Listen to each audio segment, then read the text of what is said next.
So I said that I would be doing a review for the crew when it came out, and here you go. Let's just jump into it, not waste anyone's time, and just go. So you're actually watching one of my favorite parts about the game.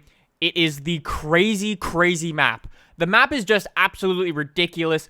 It's the entire US, and they have so many landmarks, it's pretty much unreal. I'm just driving around New York, some racetracks around the entire US. It's really, really good, the map. I'll talk about it more in a little bit, but map, very, very good. Something that I like quite a lot in this game is the actual story. It may not be the best story ever, but for a racing game, it's nice to actually have a story. If you've ever played Forza Horizon 2, you would know that there's a story, air quotes, and you're just basically driving around to all these places doing races for pretty much no real point. At least in this game, we sort of have like a story and a reason and a purpose for actually doing all these races, which makes it feel actually a lot more fun than you'd expect. Like I said, it may not be the best story ever, but it's a story, and it makes it more fun. One of the downsides of this game is the graphics. The graphics obviously don't look so good. Some people have said, oh, it looks like a PS2 game. They definitely didn't do as much as they could have with the graphics, but saying that, they definitely went with a quantity over quality mindset. They have the entire US, right? And the map is just enormous. It takes anywhere between 40 and 50 minutes to drive from one side of the map to the other, which is just freaking crazy. So, very, very cool.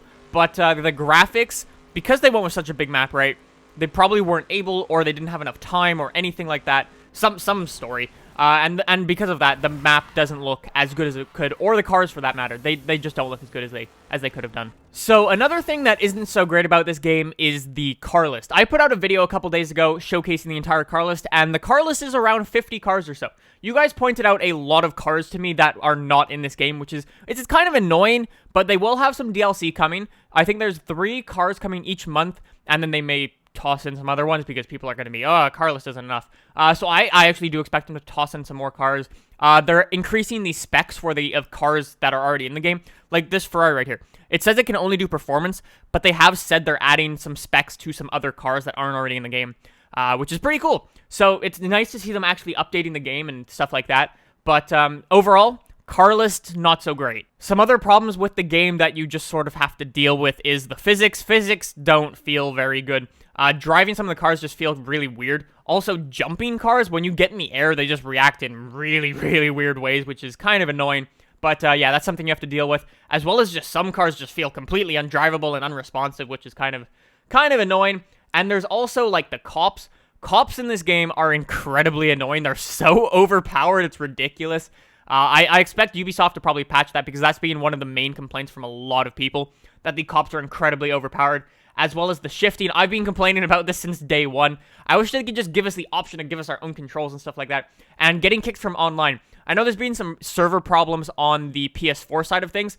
There haven't been any server problems on the Xbox side, but I have been getting kicked from lobbies just for, like, no reason whatsoever, which has been kind of weird. I'll like, be in the middle of recording a video, and then it'll just kick me from the lobby for whatever reason, which is kind of weird and annoying, but, yeah, hopefully that's something they can patch in later on. Overall, there are quite a number of negative things, but to be quite honest, the game is actually really, really fun. Once you get into a lobby with some friends and start dealing with, like, interacting with this crazy world, it's so much fun. Because this world is so big and so diverse, every place is different, right?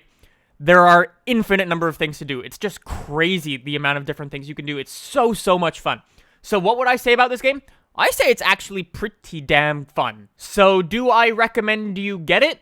Maybe. If you're someone who's willing to sacrifice physics and graphics for one of the most fun racing games I've ever played online with the most amazing world I've ever played in, then yeah, pick it up. If you're not willing to sacrifice the physics and graphics, don't pick it up. Maybe pick it up on sale. I don't know. But overall, personally, I find it really, really fun, and I will definitely continue to keep playing it because it is a lot of fun. So anyways, guys, that is my review for the crew. Hopefully that's helped some of you guys. I know some people had, like, all these questions about the game. If you guys do have any other questions about the game or things that I may have missed in this review, ask them in the comments down below, and I will try to answer your questions the best I can.